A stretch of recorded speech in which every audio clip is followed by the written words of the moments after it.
Great taste. Sweet. Sour. So good to taste. Welcome to Great Taste on KRUU 100.1 FM, the solar-powered voice of Fairfield, Iowa. I'm Steve Boss, and we are live in the Hy-Vee Club Room. That's, you guys, that's right. Yeah, very good. Excellent. Excellent. This is the first night of Hanukkah, but really it's the last night of Hanukkah because that's when this broadcast will be played, and that's what's going on right now. You're listening to it on the last night of Hanukkah, and this is our special Hanukkah show. We're all in a very festive mood, right? Yeah, okay, that's good.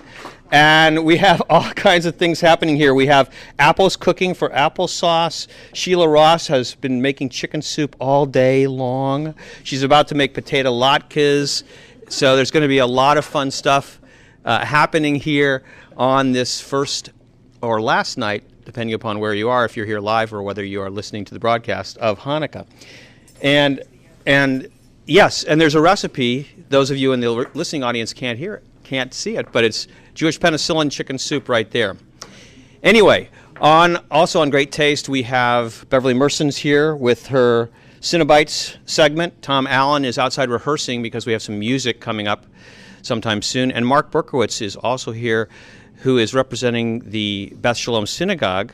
And I think that, Marc, why don't we start out, because you can set the stage for the entire show by talking about Hanukkah. What are we celebrating with this holiday? Come on, just come on right up here, and we'll talk, and then we will. Yes, we'll do that. Okay.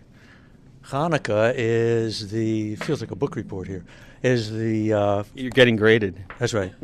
It's Festival of Lights. It commemorates a series of events that occurred about 2,200 years ago in Israel. At the time, Israel, like much of the Mediterranean world, and a lot of the world, was under the rulership of the Greek dynasty that controlled Syria at the time. And the Greeks were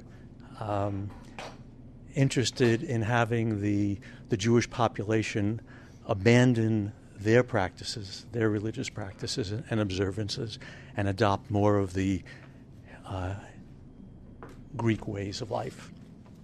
And so there was a lot of assimilation, but many people resisted it. And that resistance took the form of a small band of an army was formed that basically took on the biggest army in the world at the time, the Greeks, and defeated them. And at the time, this was the time of the Second Temple in Israel, those of you who know your Bible history. And the Greeks had seized the temple and basically defiled it and used it for their idol worship, etc., etc. So the small band of Jewish soldiers recaptured the temple, and as part of the celebration and commemoration of it, they were going to dedicate by lighting the candelabra, the menorah.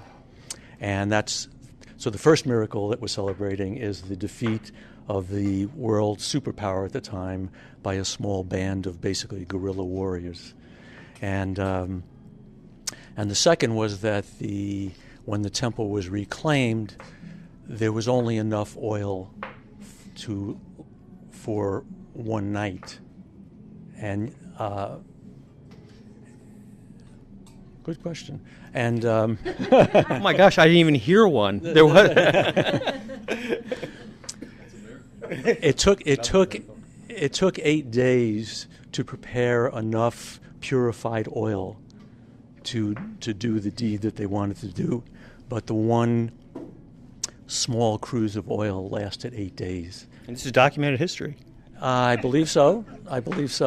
And so that was the second miracle. And so we celebrate Hanukkah by lighting a series of lights on the first night. This is the first night here in Hy-Vee. I was going to move over here so that the video can in Hy-Vee. See that. But by the time people are hearing this, they'll actually be lighting 8 lights, because each night we light. Tonight we light 1 light, and then each night we add one candle to it. So the real question is, and this is a serious concern, should we light one or should we light all 8 since it's going to be shown? This is really tough. I'm not sure. I know. I'd play it safe and do it in real time, and I only have one candle. Perfect. Perfect. So we're not going to light 8 of them. All right. Really. If people want to see 8 of them, they can go out on the square tomorrow night and see the full candelabra all lit up. Okay. So on the square. Wait a minute. So the square's candelabra is going to have all the lights on? It's got 8 lights throughout. We don't have trouble getting a candelabra up there without just doing one. Perfect, Mark. That's great. All right, let's get to it. Okay. So you're going to light the lights because this is in real time, the first night of Hanukkah. I'll recite the prayer. All right. And those of you in the studio audience who want to join me are more than welcome to do that. And then there's 3 brief prayers. We'll do them in Hebrew, and then I'll read the English translation for those of you who aren't fluent or knowledgeable about Hebrew.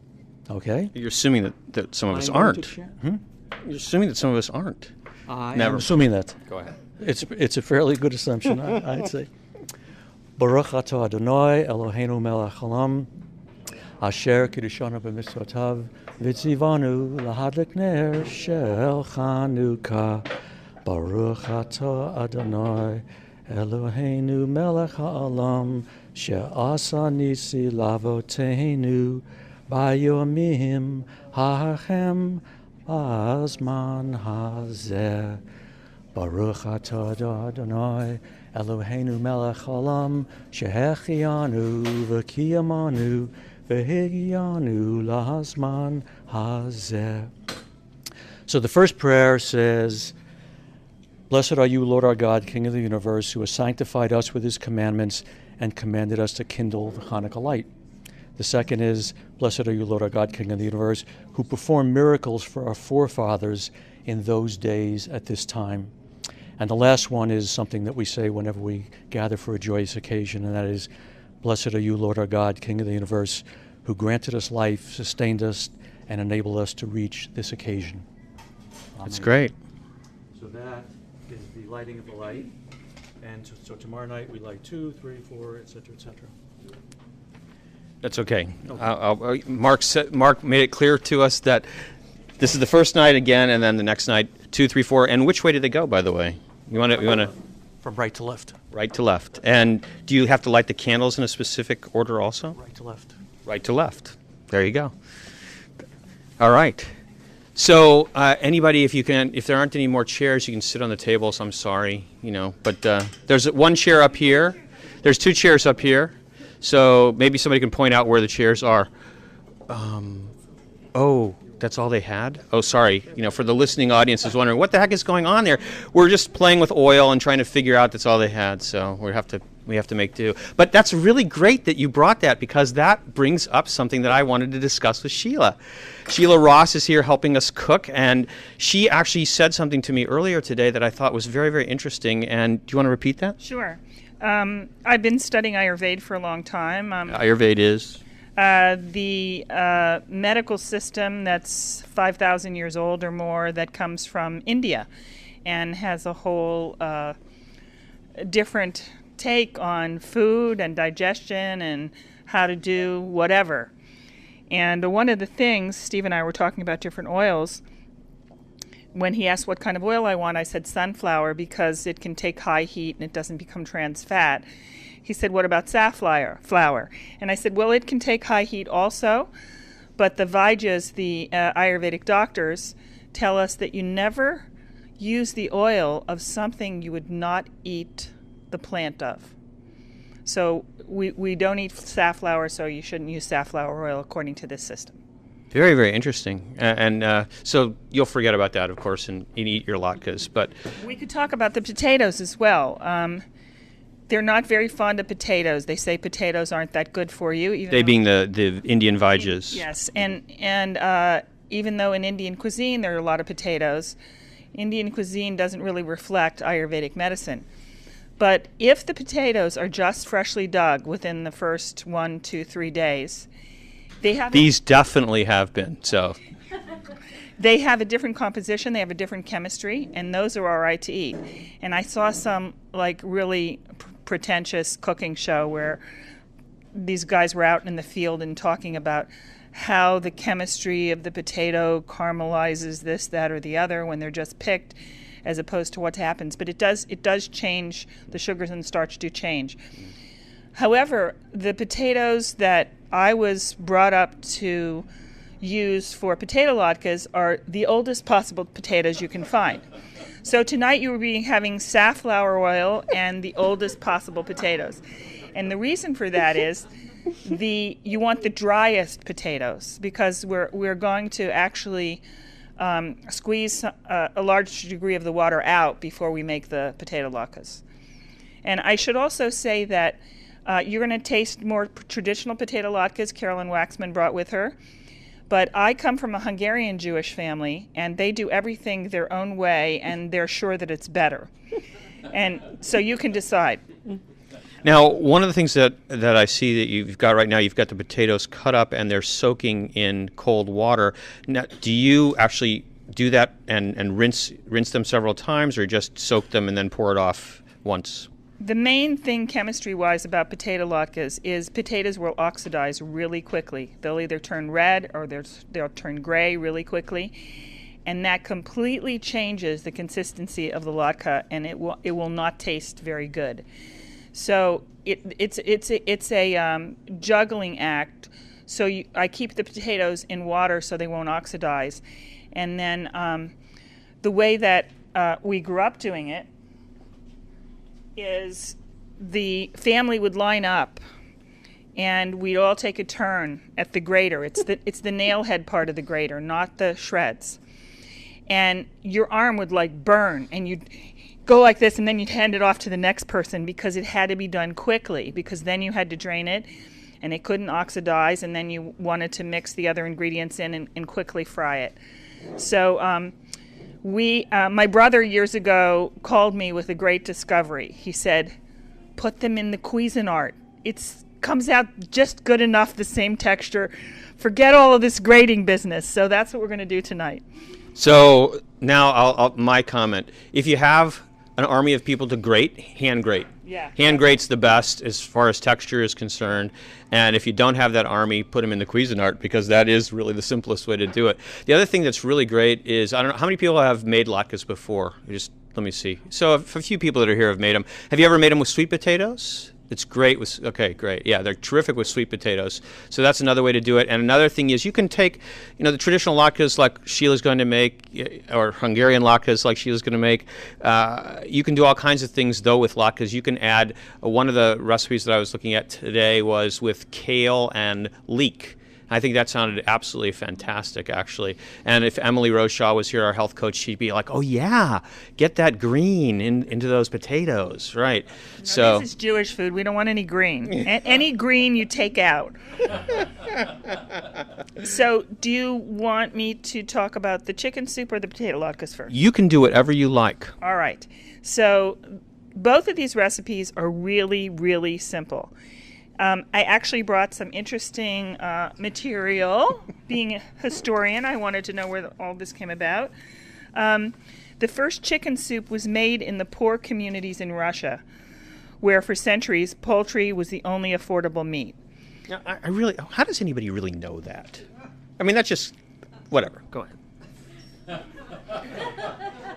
Many families used the whole bird to prepare a 3-course traditional meal, starting with chopped liver. They took the liver out, followed by a broth-like soup, and finishing with the rest of the fowl for an entree. Today, chicken soup is still served as part of a Shabbat meal in most Jewish homes, at festivals and weddings, and as a general cold-weather pick-me-up, and at the Hy-Vee party room. Accompaniments can include cooked lakshen. Lakshen means noodles. Very, very fine egg noodles. We couldn't find any today. I was going to make them for you. Kreplach, which is 3-cornered Jewish ravioli filled with onion and minced beef or chicken. Ravioli or knedlach at Passover, which is matzah balls. Or even an egg-glazed puff pastry. Never heard of this myself. Baked onto individual bowls of soup in a hot oven for 15 minutes or until the pastry is golden brown. I think this is some nouveau Jewish chef who made that up. I never heard of that. Now, this is the cool thing, too, because this is part of my memories also. I can still picture my mom spending what seemed like hours skimming the fat off of our regular Friday night ritual. And it was called shumming. And you took a big spoon and you kept taking the fat off. And this is what that looks like. So the part that tastes the best, that's what she's doing. The part that puts plaque in your arteries. And the modern way to do that is just put it in the fridge, and when it gets cold, the fat hardens on the top, and you just take it off. But we've left a small amount in here because Steve wants it. Stirring the golden liquid to perfection whilst I sucked on chicken bones and did my homework. And I remember my aunt and my mother as they were picking the chicken off the bones. You cook it with 4 thighs. The thighs have much more flavor for the soup. And then they would stand and be chewing on the ends of the bones and sucking all the marrow out of the bones. So anybody who likes that tradition, I've saved the bones for you. Anybody can help themselves. Now, soup is not to be hurried. She would explain that the soup should cook a minimum of 3 hours, and then the fat must be skinned. Finally, the mixture should sit for 24 hours before serving to allow the flavors to mingle. Another Ayurvedic no-no. You don't eat old food, but chicken soup notoriously is better the next day. Now, in terms of history, how many people know of the 12th century Jewish physician Maimonides? So Maimonides, for those of you who don't know, is like the Hippocrates of the Jewish tradition. He started the chicken soup as medicine trend when in his book On the Cause of Symptoms he recommended the broth of hens and other fowl to neutralize body constitution. According to Maimonides, boiled chicken soup also played a role in curing leprosy, asthma, and as Jewish grandmother might put it, putting some meat on your bones. There are many actual scientific studies that show that chicken soup is far superior to hot water in clearing the nasal passages. So you actually do you use it like what's that thing what is that called? No, you just neti pot. Okay. And Jews across the world have created their own iterations of the world's most iconic soup. Iraqi Jews love their creamy rice-filled shorba bijaj, and Indian Jews are partial to turmeric-scented marag. But the Eastern European version of water simmered with chicken bones is hands down the most recognized of the bunch. And actually, when I was looking at recipes, I was comparing my family recipe to everything on the internet, and it is pretty standardized. So basically, it's onions, carrots, celery, chicken, flat leaf parsley, bay leaves, fresh dill if you can have it. You don't need it. Some vegetable bouillon I like to put in to pump up the, what does Emeril Lagasse say? No, he likes to say, kick it up a notch. Kick it up a notch. You can put some black peppercorns in while you cook it, and water, and and the chicken thighs, you just throw it all in, and you bring it to a boil, simmer it for 3 hours, and that's it. So then you take the meat out, it falls off the bone, you put it aside, and then you take all the vegetables, all the onions and parsley and carrots and everything, you take that out. And then you have the clear broth. And then as you serve each dish, you put some chicken, a carrot, a piece of celery, a little parsley. Some people like it, some people don't. And the noodles, if you're using noodles. And that's it. This is the Hungarian Ross method? The Hungarian... I think it's pretty standard. Really? Eastern European, yeah. Okay, because, my grandmother never took anything out. It stayed in the pot. All right, how many people's grandmothers took things out of the pot and then put them back in the bowl? I think it's unique. Anybody else here from Hungary? Nope. There's one person. Okay. So we're going to enjoy that a little bit later, and I'm concerned a little bit about that the apples aren't cooking as quickly as they probably need to, and they probably need to have a little bit of attention. What happened to our apple cookers? So that's as hard as the game is. So take some out, put it in a bowl, and only cook part of the time, and then go for the next part. That'll be fine. That'll work. You're listening to Great Taste. We've got lots of cooks here. You're listening to Great Taste on KRUU 100.1 FM, the solar-powered voice of Fairfield, Iowa. I'm Steve Boss. We are live from the Hy-Vee Club Room. You guys are slow to catch on. And we are celebrating Hanukkah because this is the festival of Hanukkah. This is during the time of the festival of Hanukkah. And I think we have a song. Tom Allen, do we have something happening? Yeah, we've got a mighty fine Hanukkah song. And Mighty fine. Mighty fine, that's an old Jewish term that I just made up. We got some troops to sing it, come on. All right. So how much room do you need? There are, what, 4 of us. So now can we all, if we can kind of get in a close semicircle, this is going to be like absolutely, however it works. You tell me. Wherever, that's good. You tell me where that mic needs to be, and that's where we're going to put it. So right here? Is that going to pick us all up? We'll do our best. Okay. We'll see what happens. Just so we can cluster around, okay. Cluster closer, I think. Cluster closer and no cluster. Well, first of all, what is this song? Who wants to introduce it? You introduce it. You picked it. This is a song called Light One Candle, and it was written by Peter Yarrow, sorry. It was written by Peter Yarrow of Peter, Paul, and Mary. And I like it because even though it's a Hanukkah song, it's much broader than just a Hanukkah song. It's about spreading light. And that's ready to go?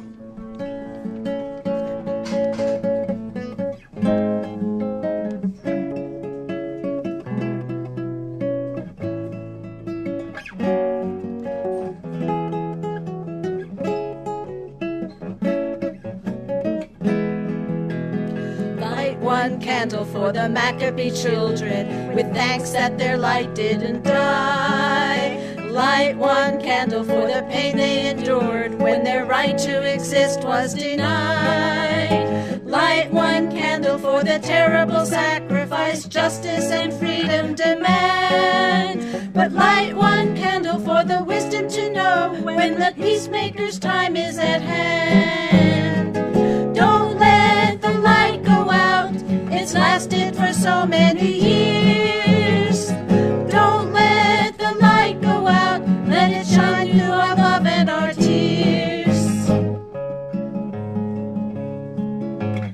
Light one candle for the strength that we need to never become our own foe. And light one candle for those who are suffering pain we learned so long ago. Light one candle for all we believe in, that anger not tear us apart. And light one candle to find us together with peace as the song in our hearts.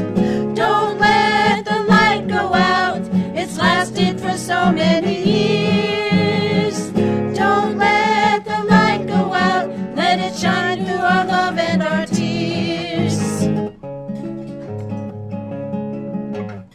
What is the memory that's valued so highly that we keep it alive in that flame? What's the commitment to those who have died that we cry out they've not died in vain? We have come this far, always believing that justice would somehow prevail. This is the burden, this is the promise, this is why we will not fail.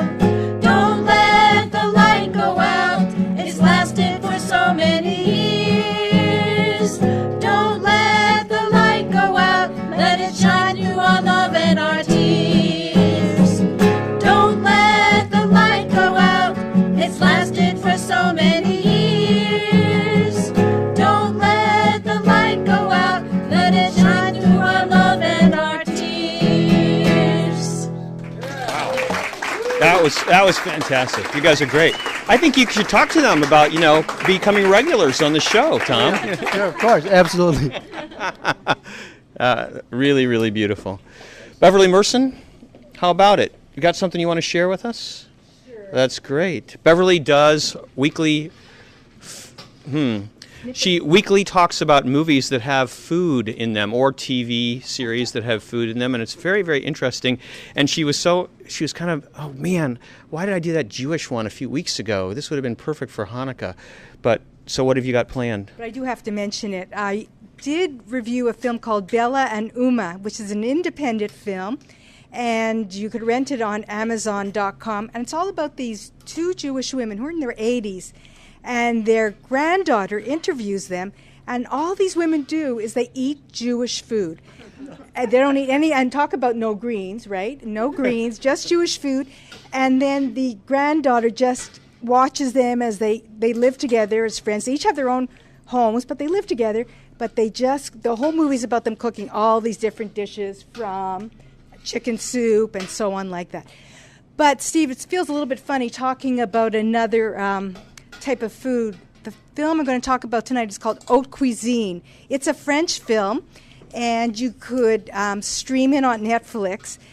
And it's a true story. It's about a woman from southern France who cooked for the president of France. And the reason she was pulled in to be the chef for the president, she was actually the personal chef for the president of France, is because he wanted comfort food. And his comfort food was a little bit different. It was the comfort food of his grandmother. Comfort food in France is very different than, of course, the Jewish comfort food. It was things like truffles, and that was his comfort food.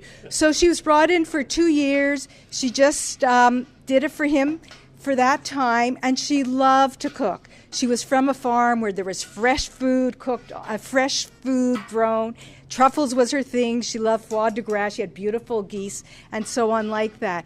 I wish she'd invited me. Yeah, really. And one of the touching scenes that I liked during this film was when the president, his name is Francois Mitterrand, he was the president in the 1990s of France. He sneaks into the kitchen, and her name is Danielle Mazet-Delpouche, excuse my French, and she's literally, right. And what she does is she serves him toasted bread with very carefully sliced truffles, and he is just, you see the man, he's just delighted by it. And the other thing that she did, it's truffle season right now, so you're just killing me. But go ahead. Really? Oh yeah, a friend of mine just got back from Rome. He said they were everywhere in all the restaurants. It's like, oh. Okay. So anyways, Danielle, her joy was making people happy from her food. And when she finished her stint with the president of France, she actually went to the Antarctica.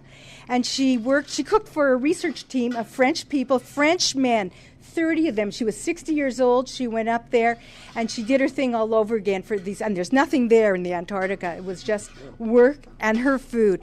And when she left, it was time for her to leave. They just gave her the greatest send-off because she brought joy to their lives. Her joy was food, and that's how she gave her love. So it's a great film. It's fun. She's adorable, and those who love food films, you'll enjoy it. Bon appetit. Haute Cuisine. Haute Cuisine. All right, all right. I imagine that those men did something else when she left, too. They cried. I'm certain they cried. They were really, really, really tired. Hey, so this is the time of year where people think about, if you don't think about it other times of the year, people think about gifts. Oh, I wanted to mention some terrible news today, actually, in the food world. How many people use sriracha? A bunch of people. There's a great sign up right now locally. If you go to past the subway sign, it says something to the effect of "Enjoy our spicy sriracha." Hello, I think that might be a little redundant. Sriracha is very hot. So. Where are we going? Oh, you want to take that? I thought we were going somewhere, Dean. Okay, great. Anyway, this is something for those of you who love. If you don't know sriracha, you've got to try it because it does. It's all kinds of things happening around here. Anyway, it does spice things up a little bit. It might be a good idea to stockpile sriracha because a judge in California has ordered and now excuse my Chinese, Hui Fong Foods sriracha hot sauce. That's the one that everybody buys. It's everywhere. In Irwindale, California, to cease any operations that cause irritating odors following a lawsuit filed by the city. The LA Times reports, this is today, that the judge ruled in favor of the city, writing that the odor appears to be, quote, extremely annoying, irritating, and offensive to the senses, warranting consideration as a public nuisance, unquote. I thought they were talking about a CAFO. Anyway, while he did write that the smells tormenting the citizens of Irwindale could be, quote, reasonably inferred, unquote, to coming from the factory, the judge also added that there is a, quote, lack of credible evidence, unquote, linking the various cited ailments like burning eyes and headaches to the odors. I mean, it does sound exactly the same as all the CAFO stuff, right? So, anyway. If you love sriracha, you better stock up because who knows how long. The plant may not actually have to shut down, but they're going to have to make some changes, and hopefully they won't have to make any changes to that glorious sriracha recipe. And by the way, there is an organic version of sriracha available, and I've read a review. I use it, and I've read a review recently of sriracha tasting, and it came in number 3, I think, in the group of sriracha tasting, the sriracha tasting test. December 4th on Great Taste. Here live at Hy-Vee, we have Corey Morrow of Earth and Water. We're going to be doing a tea tasting and a little bit of tea class. So it's going to be, it's always interesting when Corey's around. December 11th, Julia Poonge will be here. Julia is a local gal who is also a chef, and she's going to be doing oysters.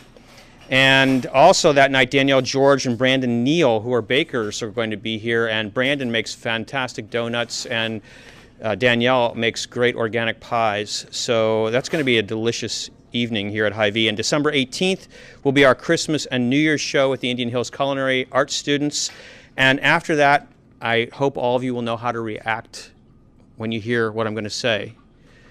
After that, the next live show won't be until January 29th. I feel better. Okay, so there's going to be some great shows on during that time period, but they're all going to be pre-recorded because sometimes the guys got to work. And also January 1st, we're not doing a show, and Christmas Day, we're not doing a show, and they happen to fall on Wednesday. So there you go. So come over to the Hy-Vee on those days, every Wednesday usually, except starting December 25th until January 29th, the Hy-Vee Club Room will be dark on Wednesday nights. Kind of like Broadway. So, yeah, it'll be okay. Right, it'll be okay. All right. So there's a lot of gifts that people love this time of year because they want to think about gifts. And thank you, Sheila. Beverly, the applesauce needs some help. And it doesn't need jarred applesauce, by the way. I saw that. You can't fool me. Anyway, I love to share information about cookbooks. So if you have somebody that you want to... I have to tell you a quick story, too. So Judy Choate is the author of a terrific book. If you listened to the show a few weeks ago, you heard her, An American Family Cooks, an amazing book. She actually has written, ghostwritten, or collaborated on over 100 cookbooks in her career. And today, the food editor of the AP said, he wrote, all right, let's confess. Those of us who write cookbooks, who collect cookbooks, who say that we use cookbooks, we really don't use them very often. And especially those of us who write them. So I sent Judy an email real quick, and I sent her the quote, and I said, hey, is this true? And she sent me back one word. It said, oh, actually it was 2 words, of course, with lots of exclamation points, so it was right. Anyway, one of the great cookbooks that came out this year, An American Family Cooks by Judy Choate. These are just a few things that, if you're interested in coming up with some great stuff for people who love food, these are some of my recommendations. Cowgirl Creamery Cooks. Cowgirl Creamery is an amazing 2 women who make incredible cheeses on the West Coast, and they have been at it for many, many years. And has anybody had Cowgirl Creamery cheeses? They're not available locally. Good. They are quite extraordinary. And so Cowgirl Creamery Cooks is their brand new book, really wonderful. Flour 2 is the new book by Joanne Chang. She has a couple of restaurants in Boston, and Flour is one, and Flour 2 is another. And that book is really fun and has a lot of simple recipes in it. If you're interested in wine, terrific new book that just came out, Hello Wine, The Most Essential Things You Need to Know About Wine by Melanie Wagner, a delightful young lady who lives in Chicago, and she brings the world of wine very easily, something that anybody can look at and comprehend. And also there's a lot of cute illustrations that her husband's cousin did, and terrific. And if you want to pick up a classic, this book by John Martin Taylor, Hoppin' John Martin Taylor, The Fearless Frying Cookbook. It's one of my favorite things to discuss, and that is people are always talking about how frying is really bad for you. It's totally not true. You just have to know how to fry properly. I don't know whether that meant, I don't know whether that, I don't know whether that was confirmation of that I said was true or what, all that rattling back there. Anyway, those are some of my cookbook recommendations for this holiday season. You're listening to Great Taste. We're coming to you live from the Hy-Vee Club Room. That's better. Thank you. Thank you, Tom. We're coming to you live from the Hy-Vee Club Room, and this is Solar-Powered Crew FM. I'm Steve Boss. Tom Allen is here providing some... Oh, hey, do you want to sing another song for us? I could do that. I think it would be great because it's something that you wrote, and it's really fun. And I think Sheila will appreciate it because Sheila's really into natural foods and Ayurvedic, for your health and all that stuff. Yeah, this is a song about the thirst, or the kind of constitutional human need for nature, which has gotten pretty challenged in the heavily urban and smoke-filled world we live in, and with a side swipe at being cyber-connected to the exclusion of nature and how that doesn't quite work, and the thirst to get back. So this is If I Was a Radio. If I was a radio, I'm hearing mostly static. I gotta tune in myself. I gotta tune in myself. I don't know where I'm going. I'm feeling something's missing. I'm out here on a journey and I'm not gonna make it home. I gotta tune in myself. I gotta tune in myself. I can't seem to find my way. I feel a little trapped and I don't want to destroy myself, but something's getting overlooked. If I was a TV, I'd be seeing mostly snow. I gotta tune in myself. I gotta tune in myself.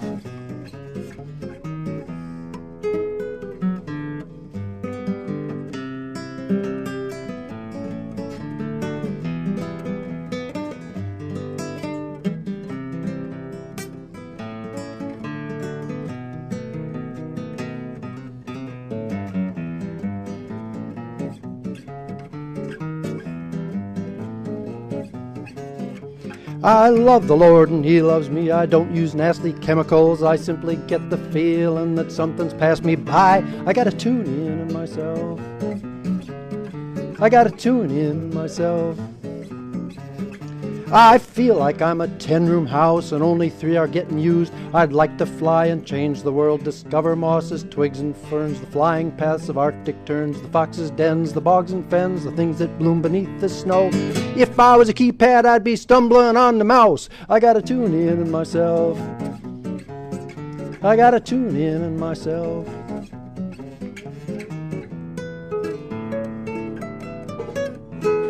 Tom Allen, everybody. Thank you, Tom. That was great. Thank you very much. Hey, Tom's just written new theme music for our show. I'm really excited because we've been using the same theme music. I'm so tired of it. It's been going on for almost 7 years now. And so it's really, it is definitely a leftover that Viges would not like it. So sometime soon, in the next couple of weeks, right, we're going to introduce that theme music? Yeah, that'd be great. Yeah. I got this little guitar thing, and then I dragged in a couple ladies from Seattle Callender's recently done voice class. And Tim Britton jumped in and wanted to record this and edit it. He did a really fine job. And then after I left, he started laying down bass tracks and keyboards. So we know who knows what we're going to end up with. But it's getting better and better. And pretty soon it's going to have ice cream and a maraschino cherry on it as well. So get ready. Yeah, I'm anxious to hear it because I haven't. And I see John Runkle with another jar of applesauce. We are not opening any of those jars of applesauce. It's cooking. It's going to be great. And that's what we're doing. Fresh applesauce is so simple. Here's what you do. You peel. You don't peel apples. You just cut the apples and core them. You put them in a pot with a little bit of water at the bottom so they don't scorch. You turn on your heat and you get it boiling on low, right? And then you just let those apples cook down slowly for whatever works for you. If you want them really soft and mushy, then you let them cook longer. If you want them a little bit more integrity, then you let them cook slower. And then all you do is, again, what you like. You want to add a little butter to make them a little richer. We don't like rich food around here. You want to add a little bit of cinnamon, or you want to just keep them plain. Taste the apples. See what they taste like. See what they tell you they need. And then all you do is put them in this wonderful little gadget, very simple little Mouli food grater, right? That's all it is. Mouli little hand processing, and use whatever size holes you want to make either thicker or thinner applesauce, and you're done. Where did those jars, whose idea was that? Steve, I found that using the Mouli, you don't even need to core or cut them up. Just cook them whole, because the Mouli keeps the core stuff out. Sheila, that is a fantastic idea. I'm definitely going to do that. And obviously that cuts your preparation time. And Liam Chef, who has been our guest here a couple of times, who's a macrobiotic chef, would love to hear that. He would be like, oh yeah, we wouldn't want to throw anything away. So that's absolutely perfect. So anyway, make your own applesauce and serve that applesauce with your latkes and also some sour cream. I'm not asking you to make your own sour cream, but you could do that. Actually, you can make creme fraiche. Make creme fraiche. It's much better than sour cream, and it's very, very simple to do. And you've done it?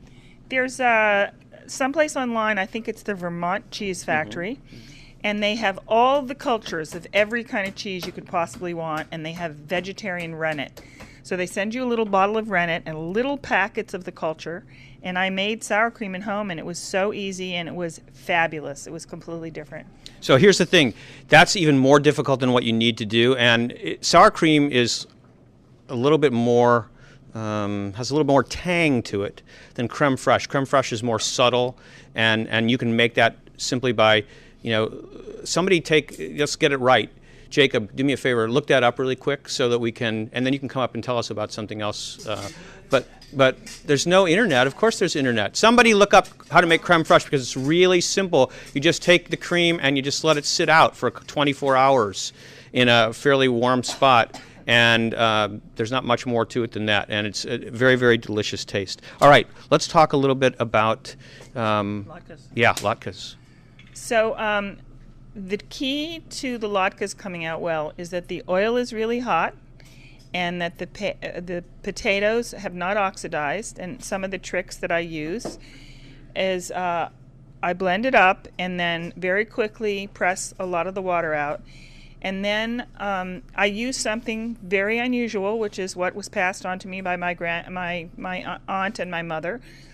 Instead of flour or matzo meal, which is usually what's mixed with the potatoes, or nothing, we use what was called, when I was growing up, pablum, which is baby cereal, wheat, oats, and some other third thing that's very flaked and fine. Rice, I think.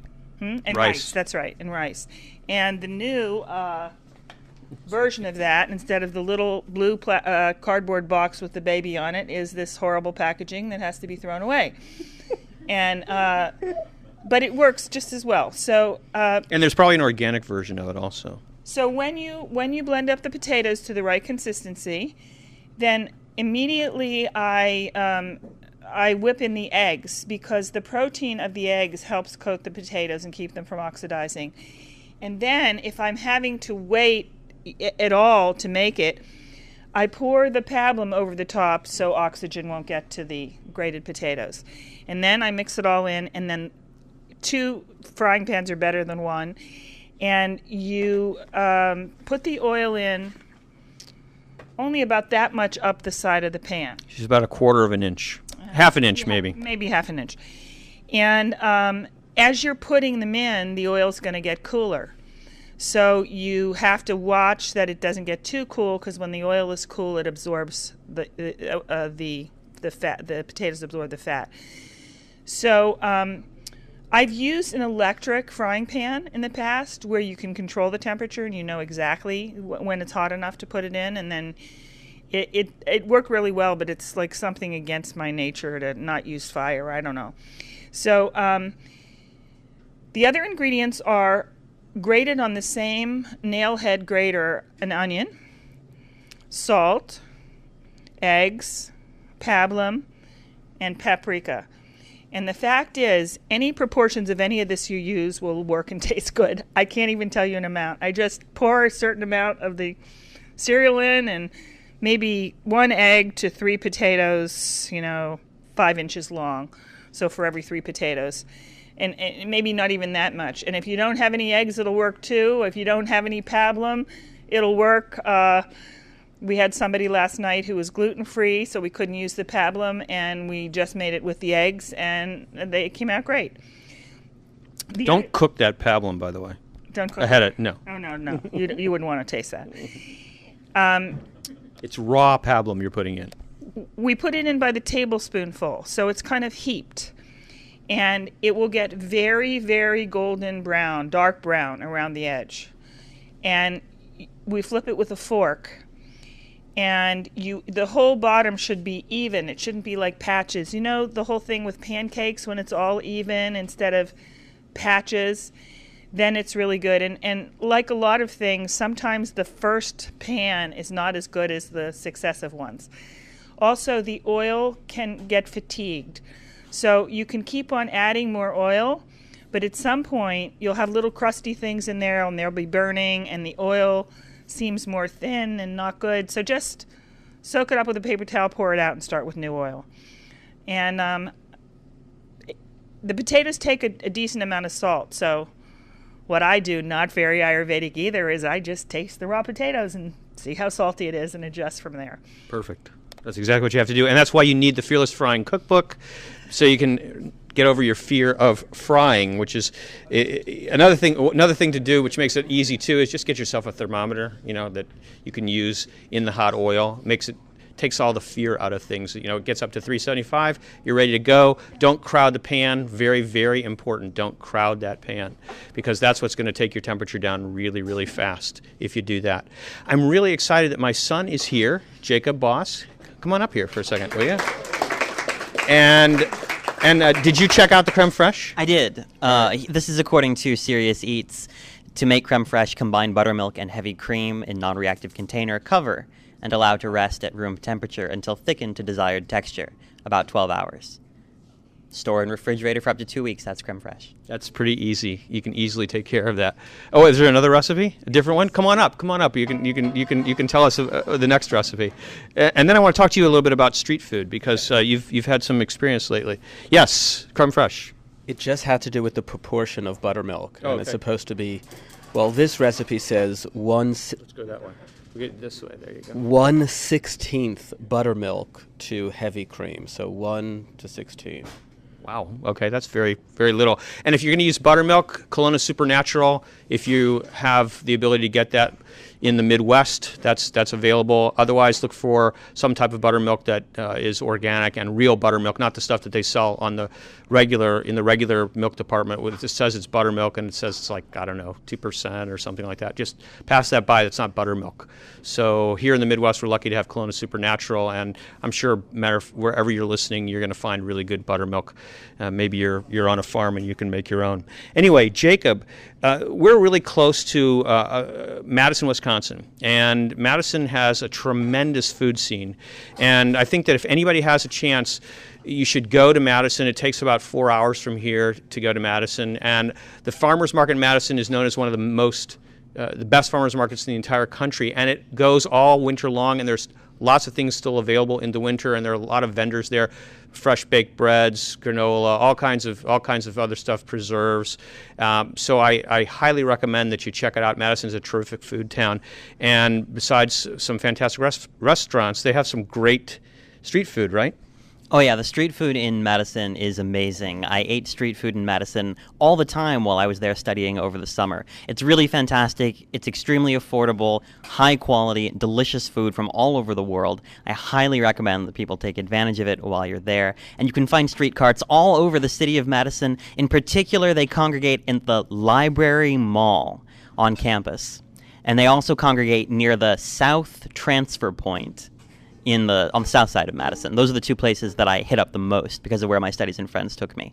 And do you want to hear some recommendations for street food? Yes, I would like to hear that. Okay, so my absolute favorite, number one street food cart, and I don't know if they're still going to be operating, but it's Baraka Ethiopian food.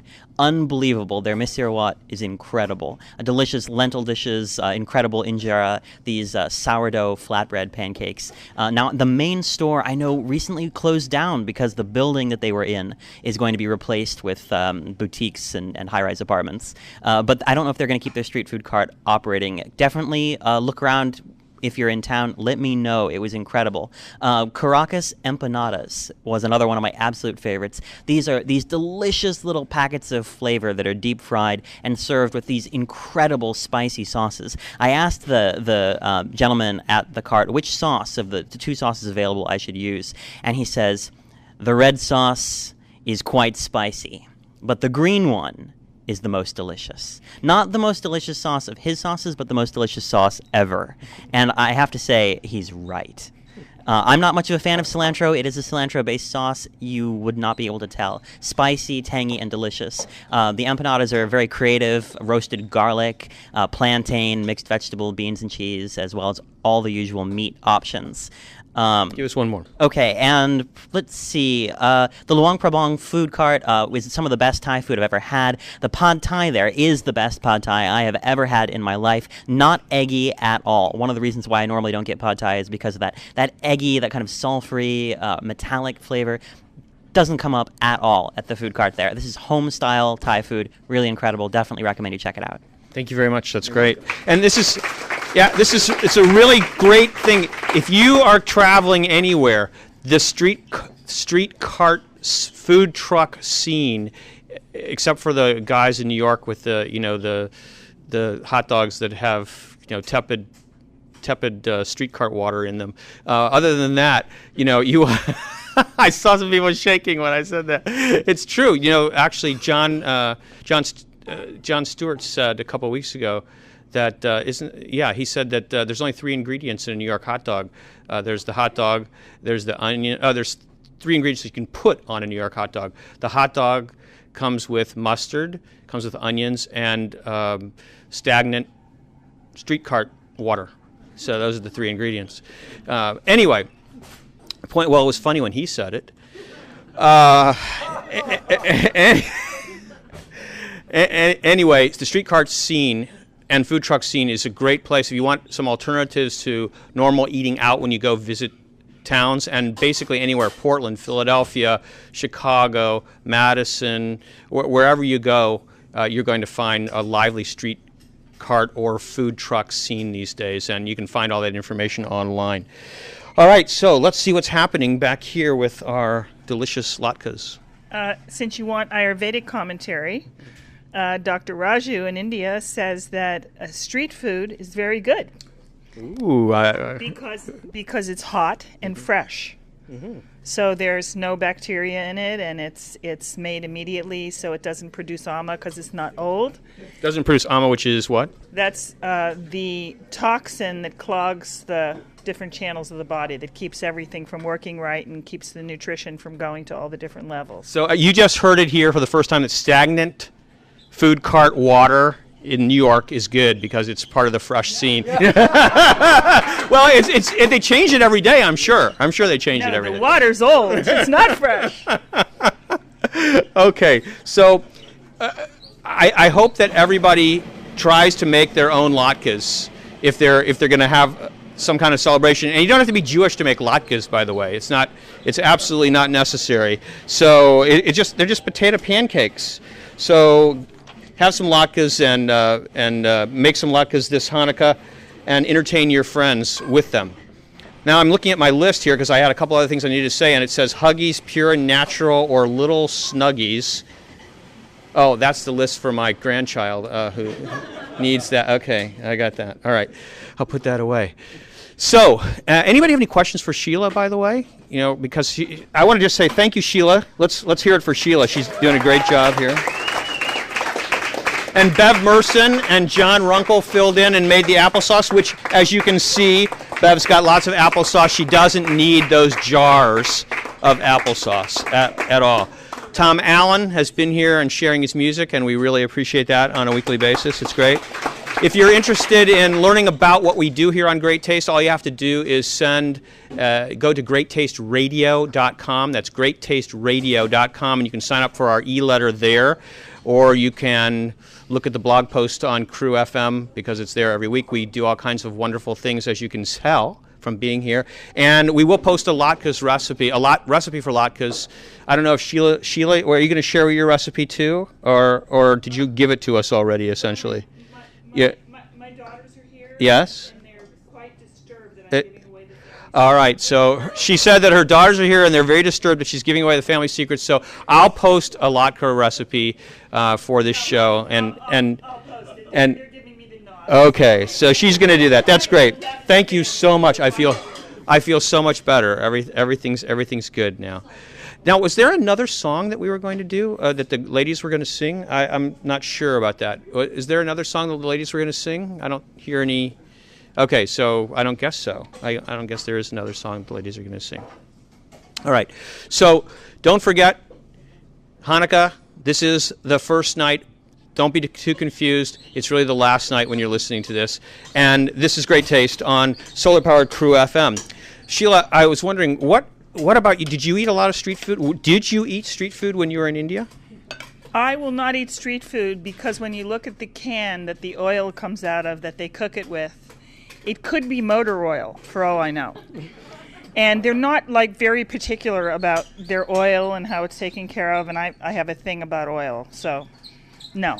Okay, so now I've heard something before. Very tempted. I've heard something before. I wonder if you've ever heard this or if anybody else has ever heard this.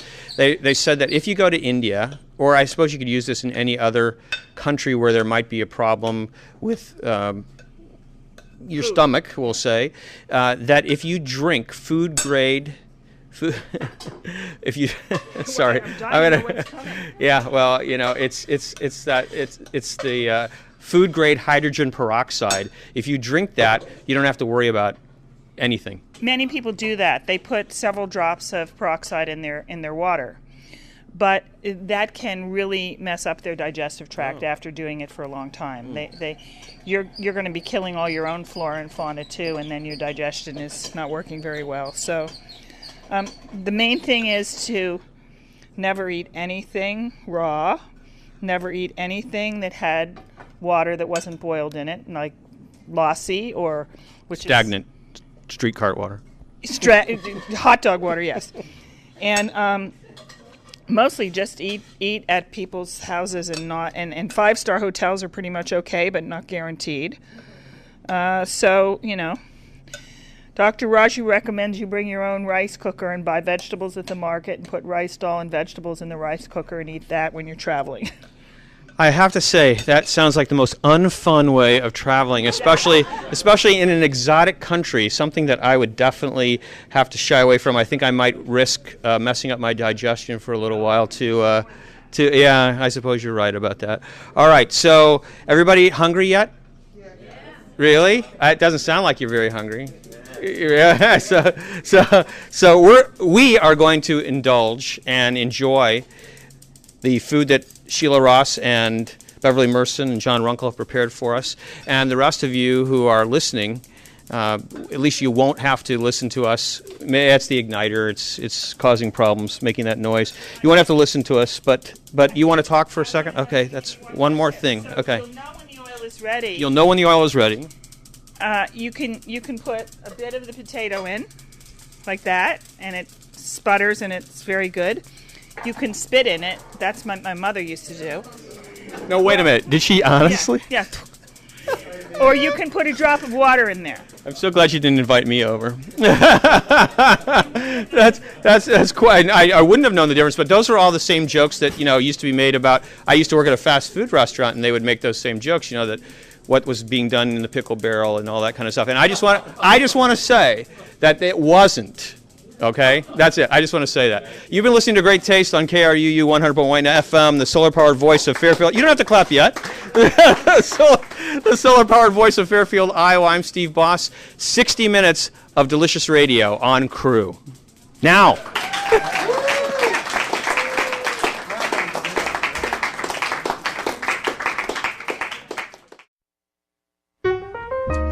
Great Taste. Sweet, sour, so good to taste.